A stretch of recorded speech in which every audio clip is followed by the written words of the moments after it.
పాక్లోని కీలక నగరాలపై భారత్ దాడులు చేస్తుంది. ఇస్లామాబాద్, లాహోర్, రావల్సిండిలోని పాక్ సైనిక స్థావరాల లక్ష్యంగా భారత్ దాడులు నిర్వహించింది. S-400 ఎయిర్ డిఫెన్స్ సిస్టంతో పాక్ మిసైల్స్ ను భారత్ నిర్వీర్యం చేసింది. చైనా నుంచి పాక్ తెచ్చుకున్న HQ-9 క్షిపణి రక్షణ వ్యవస్థను భారత్ నిర్వీర్యం చేసింది. రైటిక పాక్ దాడులను తిప్పికొడుతూ భారత్ అదే విధంగా దాడులు చేస్తున్నటువంటి పరిస్థితులు కూడా నిన్నటి నుంచి కూడా చూస్తూ ఉన్నాం. ఓవరాల్ గా దీనికి సంబంధించి లేటెస్ట్ అప్డేట్స్ తో మా ప్రతినిధి రామకృష్ణ లైవ్ లో సిద్ధంగా ఉన్నారు. రామకృష్ణ, ఇక పాకిస్తాన్ మోహించిన క్షిపణి రక్షణ వ్యవస్థలో లక్ష్యంగా భారత సైన్యం దాడులు జరిపింది. లాహోర్లోని క్షిపణి రక్షణ వ్యవస్థను భారత సైన్యం నిర్వీర్యం చేసింది. మరి భారత సరిహద్దులపై దాడులకు పాకిస్తాన్ ప్రయత్నించిన నేపథ్యంలో భారత ప్రతిస్పందనగా ఈ దాడులను చేసింది. పంజాబ్ లోని జలంధర్, లుధియానాలోని సైనిక స్థావరాలు పాకిస్తాన్ లక్ష్యంగా చేసుకున్నట్లు అధికార వర్గాల నుంచి అందుతుంది సమాచారం. డ్రోన్లు, క్షిపణులతో సైనిక స్థావరాలను లక్ష్యంగా చేసుకున్నట్లు సమాచారం. అయితే భారత్ పై పాకిస్తాన్ చేసిన ప్రయత్నాలన్నీ విఫలమైనట్లు అధికార వర్గాల నుంచి సమాచారం అందుతుంది. భారత వైమానిక దళంలోని S-400 సుదర్శన్ చక్ర వైమానిక రక్షణ క్షిపణి వ్యవస్థ వాటిని పూర్తి చేసిందని తెలిపారు. పాకిస్తాన్ లో ఎయిర్ డిఫెన్స్ దాడులు వ్యవస్థల లక్ష్యంగా భారత సైన్యం దాడులు చేసిందన్నారు. భారత్ దాడుల్లో పాకిస్తాన్ ఎయిర్ డిఫెన్స్ యూనిట్లు, అలాగే హెడ్ క్వార్టర్స్ లోని 9 ఎయిర్ డిఫెన్స్ మిసైల్ లాంఛనకు తీవ్రమైన నష్టం వాటిల్లినట్లు తెలుస్తుంది. లాహోర్ క్షిపణి రక్షణ వ్యవస్థను భారత్ నిర్వీర్యం చేసింది. ప్రస్తుత పరిస్థితి చూసినట్లయితే ఇక సరిహద్దు ప్రాంతాల్లో రాజస్థాన్, పంజాబ్ సరిహద్దు ప్రాంతాల్లో రాకెట్ రకాల బాంబు లాంటి వస్తువులు కలకలం పెట్టాయి. పదుల సబ్డివిజన్లో పోగల్ పోలీస్ స్టేషన్ పరిధిలో కాట్యా గ్రామం గల ఇసేజ్ బలం బాంబు లాంటి వస్తువులు స్థానికులు గుర్తించారు. దీనిపై సమాచారం అందుకున్న పోలీసులు ఘటనా స్థలానికి చేరుకొని సర్చ్ ఆపరేషన్ నిర్వహించారు.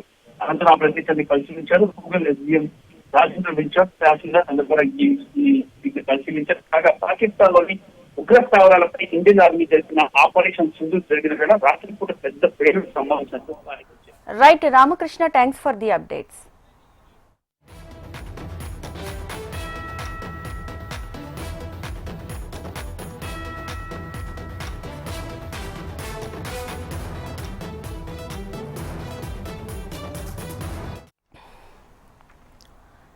పాక్లోని కీలక నగరాలపై భారత్ దాడులు చేసింది. ఇస్లామాబాద్, లాహోర్, రావల్సిండిలోని పాక్ సైనిక స్థావరాల లక్ష్యంగా భారత్ దాడులు నిర్వహించింది. S-400 ఎయిర్ డిఫెన్స్ సిస్టంతో పాక్ మిసైల్స్ ను భారత్ నిర్వీర్యం చేసింది. చైనా నుంచి పాక్ తెచ్చుకున్నటువంటి HQ-9 క్షిపణి రక్షణ వ్యవస్థను భారత్ నిర్వీర్యం చేసింది.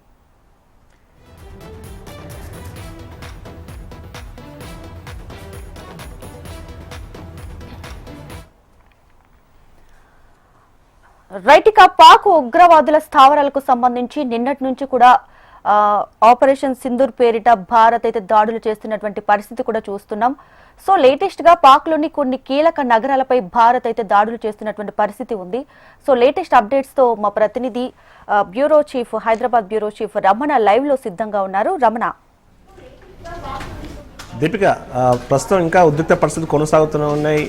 ఎప్పుడైతే భారత్ దాడులు చేసిందో ఆ తర్వాత అసలు ఏం చేయాలో అర్థం కాక పాకిస్తాన్ అయితే తీవ్ర ప్రయత్నాలు చేస్తుంది. అంటే బదులు ఇవ్వడానికి, నిన్నటి దాడులకు బదులు ఇవ్వడానికి రకరకాలుగా ప్రయత్నాలు చేస్తుంది. ఆ ప్రయత్నాన్ని అన్నింటినీ కూడా ఆల్రెడీ మన రక్షణ వ్యవస్థ ఏదైతే ఉందో, మన డిఫెన్స్ వ్యవస్థ చాలా స్ట్రాంగ్గా ఉంది. మన ఇంటెలిజెన్స్ సంబంధించిన టీమ్స్ కూడా చాలా చాలా బ్రహ్మాండంగా పనిచేస్తున్నాయని చెప్పడానికి ఇది ఒక నిదర్శనంగా చెప్పాలి. ఎందుకంటే ప్రధానంగా ఎయిర్ ఫోర్స్ సంబంధించిన ఎయిర్ పరంగా, అంటే ప్రధానంగా మన లక్ష్యాలను టార్గెట్గా చేసుకుని పాకిస్తాన్ దాడులకు ప్లాన్ చేసింది. ఆ గగనతల రక్షణ వ్యవస్థ ఏదైతే ఉంటుందో అదంతా కూడా లాహోర్ కేంద్రంగా మెయిన్ వ్యవస్థ ఉంది. అలాంటి ఒక మెయిన్ వ్యవస్థను ఈరోజు మన సైనిక సంబంధించినటువంటి సామర్థ్యంతో మనం వాటిని ఈరోజు పూర్తిగా ధ్వంసం చేయగలిగాం.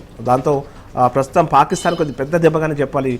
ఎందుకంటే ప్రధానమైన నగరాలను, సిటీలు, మన మొత్తం భారతదేశంలో ఉన్నటువంటి ప్రధాన సైనిక స్థావరాలు ఏవైతే ఉంటాయో, అంటే బార్డర్లో ఉన్నటువంటి సైనిక స్థావరాలను టార్గెట్గా చేసుకుని ఈ దాడులకు పాకిస్తాన్ ప్లాన్ చేసింది. చాలా పకడ్బందీగా ప్లాన్ చేసింది. కానీ వాటిని మన గగనతల వ్యవస్థ నుంచి మనం ఎప్పటికప్పుడు మన వాళ్ళు గుర్తించి వాటిని టార్గెట్గా మనం మళ్ళీ ఆ మిసైల్స్ని కూల్చివేయగలిగాం. దానిలో ఈరోజు సక్సెస్ కలిగాం. అట్లాంటి S-400 అనేటువంటి మిసైల్ల వారి ద్వారా మనం అత్యాధునిక మిసైళ్ల ద్వారా వాటిని పూర్తిగా మనం ధ్వంసం చేయగలిగామని చెప్పి ఈరోజు మన రక్షణ వ్యవస్థ ద్వారా మనకు అంతున్న సమాచారం. ఏదేమైనా అంటే చాలా గట్టిగానే అటు పాకిస్తాన్ ప్రయత్నం చేసింది, కానీ దాన్ని పసిగట్టడంలో మాత్రం మన నిఘా వర్గాలు చాలా బ్రహ్మాండంగా పనిచేశాయి. దానిలో భాగంగానే ఈరోజు వారికి సంబంధించిన మిసైల్ ఎక్కడైతే దాడులు చేసే ప్రయత్నం చేశారో వాటిని పూర్తిగా గగనతలంలోనే వాటిని పూర్తిగా మనం ధ్వంసం చేయగలిగాం. వాటికి సంబంధించినటువంటి ఆ శకలాలకు కూడా సంబంధించిన వీడియోస్ కూడా ఇప్పుడు మనం చూస్తూ ఉన్నాం. ఆ శకలాలకు సంబంధించి ఎక్కడెక్కడ పడ్డాయో వాటిని పూర్తిగా ప్రస్తుతం వెలికితీసే ప్రయత్నం కూడా జరుగుతోంది. అంటే చాలా వరకు పూర్తి స్థాయిలో ఇటు ఎదురుదాడి చేయడం, ఎందుకంటే పాకిస్తాన్కు సంబంధించి స్వదేశంలో తీవ్రమైన ఒత్తిడి వస్తుంది.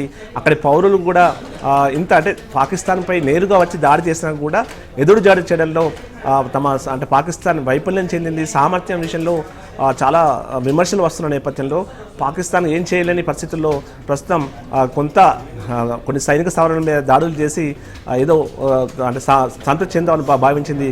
కానీ వాటన్నిటికీ కూడా తుంగలు తొక్కడం అంటే స్టార్టింగ్లోనే గుర్తించి మొత్తంగా ధ్వంసం చేయడంలో మాత్రం మన భారత సంబంధించినటువంటి సైనిక వ్యవస్థ గట్టిగా పనిచేసిందని చెప్పొచ్చు. అయితే HQ పేరుతో చైనా నుంచి అత్యాధునిక సాంకేతికతను వారు తీసుకొచ్చుకున్నారు. వారి ద్వారా ఆ మిసైల్స్ ద్వారా ఈ సైనిక స్థావరాలపై మొత్తం 15 స్థావరాలకు సంబంధించి టార్గెట్ చేశారు.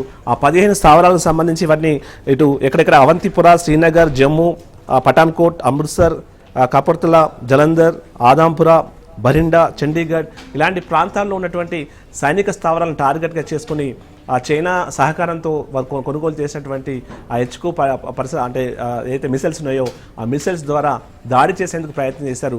కానీ ఎప్పుడైతే మనం ఆ గగనతలకు సంబంధించిన రక్షణ వ్యవస్థ HQ రక్షణ వ్యవస్థపై, లాహోర్లో ఉన్న రక్షణ వ్యవస్థపై మనకు సంబంధించిన సైనిక ఎయిర్ ఫోర్స్ దాని ద్వారా మన మిసైళ్ల ద్వారా వారిని పూర్తిగా ధ్వంసం చేయగలిగాం. ధ్వంసం చేయడంతో ప్రస్తుతం అయితే వారి రక్షణ వ్యవస్థ దాదాపుగా దెబ్బతిన్నట్టుగా చెప్తున్నారు. 18,000 కోట్లకు పైగా నష్టం పాకిస్తాన్కు జరిగినట్టుగా కూడా ఇప్పుడిప్పుడే అంచనా వేస్తున్నారు. దానికి సంబంధించి సమాచారం అయితే రావాల్సి ఉంది. ఏదేమైనా ఉద్రిక్త పరిస్థితులు కొనసాగుతున్నాయి. ఓవైపు పాకిస్తాన్ బార్డర్లో ఒక పాకిస్తాన్కి సంబంధించిన ఒక అనుమానితుడు మన చొరబడే ప్రయత్నం చేశాడు. అప్పుడు అతన్ని మన BSF దళాలు అతన్ని అంతమొందించాయి. ఇక పాకిస్తాన్కి సంబంధించి ఇటు పూంచ్ సెక్టార్ కావచ్చు, మిగతా బార్డర్ సంబంధించి పెద్ద ఎత్తున కాల్పులు తెగబడుతూనే ఉంది. ఆ కాల్పుల్లో అమాయకులు అంటే మన భారత సంబంధించిన పౌరులు, సామాన్య పౌరులు దాదాపు 16 మంది మరణించినట్లుగా ఇప్పటికీ అధికారికంగా ఆ ప్రకటన కూడా మనకు ప్రభుత్వం నుండి అందింది. ఏదేమైనా అంటే ప్రస్తుతం లక్ష్యాలను అంటే భారత్ సంబంధించిన సైనిక స్థావరాలను లక్ష్యంగా చేసుకుని దాడులు చేసే ప్రయత్నం ఓవైపు పాకిస్తాన్ నుంచి నిరంతరంగా కొనసాగుతూనే ఉంది. ప్రస్తుతం అంటే అంతర్జాతీయంగా కూడా ఏదో భారత్ ఇరుకున పెట్టే ప్రయత్నం చేసినప్పటికీ ఆ ప్రయత్నంలో మాత్రం పాకిస్తాన్ సఫలం కాలేకపోయిందని చెప్పొచ్చు. ఎందుకంటే మనం నిన్న చేసిన టార్గెట్ ఏదైతుందో ఆ టార్గెట్ పక్కాగా చేసాం. ఆ పక్కా టార్గెట్ అంటే సామాన్యులను అంటే అక్కడ ఉన్నటువంటి ఆస్తులు కావచ్చు, సామాన్య పౌరులను టార్గెట్ చేయకుండా కేవలం టెర్రరిస్టుకు సంబంధించినటువంటి స్థావరాలను టార్గెట్ చేసుకుని మనం ధ్వంసం చేయగలం. కాబట్టి ఈరోజు భారత్ నిన్నటి ఏదైతే ఆపరేషన్ సింధూర్లో 100% సక్సెస్ అని మాత్రం భావించాల్సి ఉంటుంది. ఇంకా ఉద్రిక్త పరిస్థితులు కొనసాగుతున్నాయి. కానీ ఈ రెండు దేశాలు కూడా అణ్వాయుధ సామర్థ్యం ఉన్న దేశాలు కాబట్టి కొంత ఆందోళన మాత్రం ప్రపంచ దేశాలు వ్యక్తం చేస్తున్నాయి. త్వరితగతిన శాంతికి రెండు దేశాలు కూడా మాట్లాడుకొని శాంతిని సమకూర్చుకోవాలంటూ కూడా సూచనలు చేస్తున్న పరిస్థితి మనకు కనిపిస్తుంది. ప్రస్తుతం అయితే ఇంకా ఉద్రిక్త పరిస్థితులు కొనసాగుతున్నాయి. అయితే ఇప్పుడు మనకు అందుతున్న ఈ సమాచారం మేరకైతే లాహోర్లో ఉన్నటువంటి ఈ ఎయిర్ డిఫెన్స్ వ్యవస్థను అయితే మనం ధ్వంసం చేయడం అనేది ఒక గొప్ప విజయంగానే చూడాల్సి ఉంటుంది. దీపిక. ఎస్, అయితే రమణ, ముఖ్యంగా పహల్గామ్ అటాక్ నుంచి నిన్న ఆపరేషన్ సింధూర్ వరకు కూడా చూసుకుంటే పాక్ చేస్తున్న ప్రతి దాడిని కూడా భారత్ తిప్పికొడుతూ ఎదురు దాడి చేస్తున్నటువంటి కేసెస్ కూడా చూస్తూ ఉన్నాం. సో మరి పాక్ ఉగ్ర స్థావరాలను మట్టుబెట్టాలంటే భారత్ ముందున్నటువంటి సవాళ్ళు ఏంటి అంటారు? అంటే ఆల్రెడీ మనం కొన్ని రోజులుగా ఎప్పుడైతే ఇన్సిడెంట్ జరిగినప్పటి నుంచి కూడా మనకు పహల్గామ్ దాడి తర్వాత కూడా మన సంబంధించినటువంటి పూర్తి వ్యవస్థలన్నీ కూడా ఒక ప్రణాళిక సిద్ధం చేశాయి. ఒక ప్లాన్గానే ముందుకెళ్ళాయి. అంటే ఉగ్ర స్థావరం లక్ష్యంగా చేసుకుని ప్లాన్గా ముందుకెళ్ళి నిన్న 9 స్థావరాలపై మనం దాడులు చేసాం. దానిలో సక్సెస్ అయ్యాం. అయితే ఇంకా కొన్ని సంబంధించిన స్థావరాలు అయితే ఉన్నప్పటికీ కూడా ఇప్పుడు పాకిస్తాన్ ఏం చేయబోతుంది అనే విషయంలో కొంత అప్రమత్తత అవసరం. కాబట్టి ఆల్రెడీ మొత్తం మన సరిహద్దు ప్రాంతాలే కావచ్చు, అటు గగనతలం పైన కూడా ఆల్రెడీ మనం చూసాం. అన్ని విమానాలకు సంబంధించిన సర్వీసులను అక్కడ మన బార్డర్స్లో అన్నీ మూసేయడం జరిగింది. గగనతలంపై ఎప్పటికప్పుడు నిఘా కొనసాగుతోంది. ఎక్కడ కూడా దాడులు చేయకుండా అంటే ఈరోజు మనం జరిగిన ఈ అచీవ్మెంట్ మనం చెప్పుకోవాల్సి ఉంది. ఎందుకంటే వాళ్ళకి సంబంధించిన మిసైల్స్ని గుర్తించి మనం ఎయిర్లోనే అంటే గగనతలంలోనే వాటిని ధ్వంసం చేయగలిగాం. మన టీమ్స్ అయితే అలర్ట్గానే ఉన్నాయి. కానీ ఖచ్చితంగా ఇప్పుడున్న పరిస్థితుల్లో పాకిస్తాన్ దాడి చేయడం ద్వారా అంటే ఖచ్చితంగా దాడి చేసే అవకాశాలు అయితే లేకపోలేదు. నిఘా వ్యవస్థలు కూడా అవే స్పష్టం చేస్తున్నాయి. పాకిస్తాన్కు మరి మార్గాలు వేరే మార్గాలైతే లేవు. ఖచ్చితంగా మరి సరిహద్దు ప్రాంతాల్లో కాల్పులు జరపడం కావచ్చు, ఇంతకుముందు నేను చెప్పినట్టు కేవలం కొంత లక్ష్యం మేరకు దాడులు చేసేందుకే ప్రస్తుతం పాకిస్తాన్ ప్రయత్నం చేసే అవకాశం అయితే ఉంటుంది. సుదూర లక్ష్యాలను చేసి, ఎందుకంటే ఆల్రెడీ రెండు కూడా అరసామర్థ్యం ఉన్న లక్ష్యాలు, అంటే అరసామర్థ్యం ఉన్నటువంటి దేశాలే. మనకు తెలుసు పాకిస్తాన్కి సంబంధించి కావచ్చు, ఇండియాకి సంబంధించి చాలా పెద్ద మొత్తం, అంటే మనం మన ఇండియా తీసుకున్నప్పుడు ప్రధానంగా అగ్ని లాంటి క్షిపణి వ్యవస్థ 5,000 కిలోమీటర్లకు పైగా ప్రయాణించే క్షిపణి వ్యవస్థ మనకుంటే, వాళ్ళకు దాదాపు 3,000 కిలోమీటర్ల మేర ప్రయాణించే సామర్థ్యం వారికి కూడా ఉంది. అంటే అక్కడ మనం వారిని కూడా తక్కువ చేసి చూసే ప్రసక్తి లేదు. కానీ అంటే భారత సైనిక సామర్థ్యంతో చూసినప్పుడు మాత్రం కొంత పాకిస్తాన్ ఎప్పటికి కూడా వెనుకబడి ఉంటుంది. దానికి పక్కన పెడితే ఆర్థిక వ్యవస్థ చాలా చిన్నాభిన్నంగా ఉన్న ఈ పరిస్థితుల్లో పాకిస్తాన్ అంత సాహసం చేయకపోవచ్చు అనేటువంటి వాదనలు వినిపిస్తున్నాయి. ఈ పరిస్థితుల్లో పాకిస్తాన్ మరి ఏం చేయబోతుంది? ఇప్పుడున్న పరిస్థితుల్లో కొంత దాడులు చేసి, ఒక తాత్కాలిక దాడులు చేసి కొంత ఉపశమనం పొందాలి. అటు పాక్ పౌరుల నుంచి, పాక్ సమాజం నుంచి వస్తున్నటువంటి వ్యతిరేకతల నుంచి కొంత ఉపశమనం పొందేందుకైతే ఖచ్చితంగా దాడులకు ఉపక్రమించవచ్చు. దానికి సంబంధించి ప్లాన్లు అయితే సిద్ధం చేస్తుంది. మరి కానీ ఇదే సమయంలో అటు బలూచిస్తాన్ సంబంధించిన మూకలు ఆల్రెడీ లాహోర్లో దాడులు చేశాయి. అంటే అటు అంతర్గతంగా కూడా కొన్ని సమస్యలు ఉన్నాయి. ఇలాంటి పరిస్థితుల్లో మరి పాకిస్తాన్ ఎట్లా ముందుకెళ్ళబోతుందనేది మాత్రం చూడాల్సి ఉంది. ఏదేమైనా మనకు సంబంధించిన అటు మనకు మొత్తం మన 3 సైన్యాలు చాలా సిద్ధంగా ఉన్నాయని చెప్పాలి. పకడ్బందీగా ప్లాన్ చేసుకుని ఉన్నాయి. ఎలాంటి పరిస్థితులు వచ్చినా ఎదుర్కొనేందుకైతే సిద్ధంగా ఉన్న పరిస్థితి ప్రస్తుతం ఉంది. మరి ప్రస్తుతం అయితే ఇప్పుడున్న మనకు అందుతున్న తాజా సమాచారం మేరకైతే ఇంకా తీవ్రమైన ఉద్రిక్త పరిస్థితులు అయితే మనకు సరిహద్దు ప్రాంతాల్లో కొనసాగుతున్నాయి. హై అలర్ట్ అయితే ఇంకా కొనసాగుతుంది. కేంద్ర ప్రభుత్వానికి సంబంధించి ఈరోజు అఖిలపక్ష సమావేశంలో కూడా చాలా స్పష్టంగా వివరాలు, నిన్నటి దాడులకు సంబంధించిన వివరాలు చెప్పారు.